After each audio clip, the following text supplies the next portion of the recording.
Hello, everyone. We're continuing not to get any specific details about Witkoff's meeting in Moscow. The only thing so far that came out was a suggestion by Putin to meet Trump in the United Arab Emirates, but not Zelensky. Again, we talked about this a lot of times. What the heck? Russia invades Ukraine and then talks about Ukraine and makes decisions about Ukraine with another country without Ukraine being present. I hope I don't have to explain the implications of that. You know, they keep saying, well, there were signals on both sides that were positive, blah, blah, blah. Yeah, positive to whom? Because when Kremlin says something is positive to them, that usually doesn't mean anything good for Russia's neighbors, especially the ones it's trying to invade. Just saying. And they are boasting their friendship with the United Arab Emirates. And again, remember, we had some questions about that. About what happens there, who are the friends of ours, who are maybe not, and which ones are hostile neutrals. The hostile neutrals, folks, are countries that will be helpful to you sometimes, but there is no guarantee that they won't turn around and go and be helpful to your enemies some other times. Russian markets rose following Witkoff's praises for the 3-hour conversation he had with Putin. And again, what do they know that we don't know? Is it just a knee-jerk reaction? So, it is mentioned that Witkoff had suggested the three-way talks, including Zelensky. But, again, there's no definitive anything. So what was the point? And let's not forget, folks, it takes a lot of taxpayer dollars to fly a high-ranking American official into Moscow. I mean, security alone is astronomically expensive. So, what was the result? What did we pay for in this case? Now, this is surprising to me. Although Trump did brag about this meeting, he stopped short of calling it a breakthrough.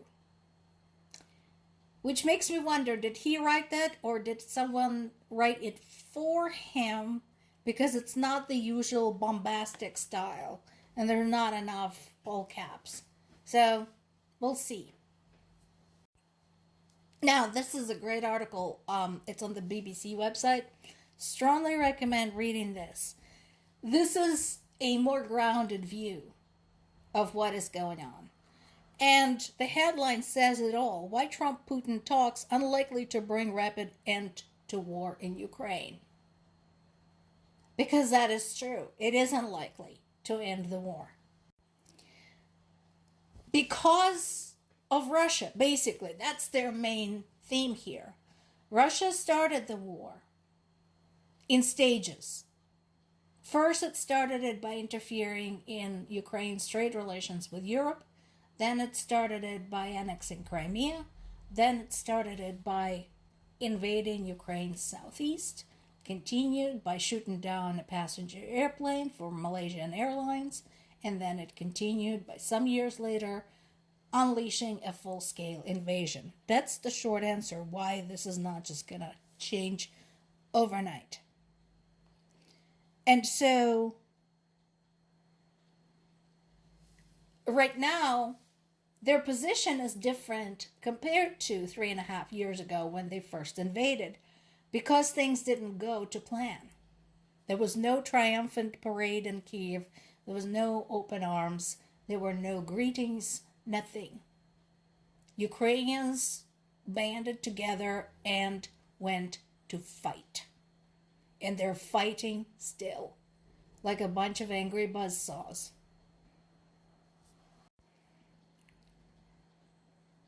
And yes, that top paragraph there is correct. The gulf between Russia and Ukraine right now is wider than ever.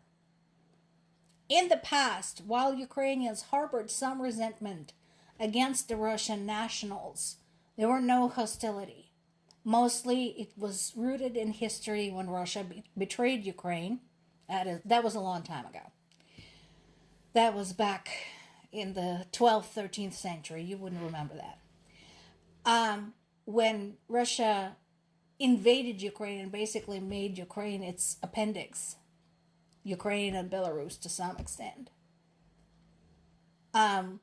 There was some resentment of Russian nationals being like the privileged class of people during the Soviet times. But there was an understanding. Look, it's a big country. We have all intermarried. We have all had friends, relatives, children, grandchildren, nephews, nieces. We can't keep digging in with our nationality. We're all mixed bloods. At this point, let's not fuss over it. Then Ukraine became its own country, and it wanted to stay that way. And Russia kept interfering over and over and over and over and over. So, this invasion is just a cherry on top and definitely did not endear Russians to Ukrainians anymore. In fact, personal relationships between former family members and former friends is worse than ever. And again, I know this because this has happened in my family. I'm no longer friends with our Russian friends. My parents are no longer friends with their Russian friends because when they tried to tell them what was going on, when they tried to educate them about what was happening, about the bombings, about the air raids, they were not believed.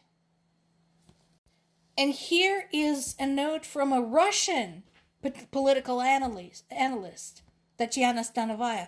The Russian side can frame this in a dozen different ways, creating the impression that Moscow is open to concessions and serious negotiation. But the core position remains unchanged. Russia wants Kiev to surrender. Explain to me how that is peace, because there is a big difference between peace and surrender. And people in Ukraine are very right to be concerned that if Trump and Putin meet again without Ukrainian representations, it's just going to be another opportunity for Putin to basically pull Trump over to his side, to his point of view. And Ukraine will get stuck in the middle as a bargaining chip. And yeah, Zelensky is right to be concerned.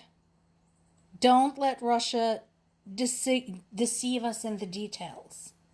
And let's face it, Russia hasn't done anything yet other than threaten more attacks and insist that they want Ukraine. As far as we know, the sanctions are still gonna go forth against Russia. Not sure what is expected for that. Russia continues shooting at Ukraine and murdering Ukrainian civilians. There's been another attack against the southeastern city of Nikopol. 2 men and a woman were killed. A U.S. Army soldier has been arrested for trying to provide classified information about American tanks to Russia. And Ukraine continues to fight the war and fight corruption. More to come.